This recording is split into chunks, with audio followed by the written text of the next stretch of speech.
BJP ഒരു വലിയ ചർച്ചാ വിഷയമായി കേരളത്തിൽ മാറിക്കൊണ്ടിരിക്കുമ്പോൾ തൃശ്ശൂരിൽ BJPയുടെ മത്സരിക്കാൻ ഒരു വലിയ ഇമേജായി ജയറാം വരുന്നു, സിനിമാ നടൻ.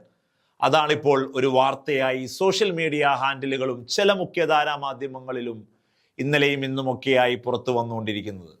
ഏതൊരു പ്രൊഫഷണൽ BJPയോട് ചേർന്നാലും അത് BJPയുടെ യഥാർത്ഥ സ്വഭാവ രൂപീകരണത്തിലേക്ക് വളരെ പെട്ടെന്ന് അവർ എത്തിപ്പെടും. എന്താണ് ആ സ്വഭാവം? കേരളത്തിൽ, ഇന്ത്യയിൽ നമ്മൾ കണ്ടുവരുന്ന എല്ലാവരെയും ഒറ്റപ്പെടുത്തുന്ന, എല്ലാവരോടും അലോസരഭാവം വെച്ച് പുലർത്തുന്ന ആ ഒരു രീതി. എന്നാൽ ജയറാം നിലവിൽ ഒരു ഇമേജ് സമൂഹത്തിൽ ഉള്ളയാളാണ്.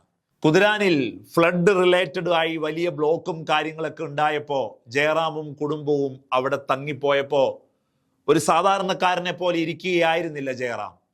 വലിയ സാമൂഹിക പ്രവർത്തനങ്ങൾ, ഒറ്റപ്പെട്ടു പോയവരെ കൂടെ നിർത്തി എൻഗേജ് ചെയ്യിച്ച് ആ ഗതാഗത കുരുക്കിൽ ഒരു നടൻ എന്നുള്ള ആ ഒരു ഭാവം മാറ്റി നിർത്തി അദ്ദേഹം ഇടപെടലുകൾ നടത്തിയിരുന്നു.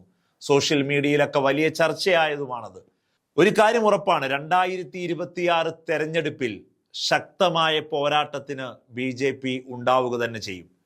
കോൺഗ്രസ് എന്ന് പറയുന്ന പ്രസ്ഥാനത്തിൻ്റെ അച്ചടക്കമില്ലായ്മയും കേഡർ സംവിധാനം തൊട്ട് തീണ്ടിയിട്ടില്ലാത്ത സംഘടനാ സ്വഭാവവുമൊക്കെ BJPക്ക് അപ്പർ ഹാൻഡായി മാറുന്നുണ്ട്. ഇന്ന് തരൂർ പറഞ്ഞു വെച്ച ഒരു വാക്കുമുണ്ട് ഈ രാഷ്ട്രീയ പകലിൽ. 1.5 വർഷം മുമ്പ് കോൺഗ്രസ് നേതൃത്വത്തോട് ഞാൻ പറഞ്ഞതാണ് തിരുവനന്തപുരം കൈവിട്ടു പോകുമെന്ന്.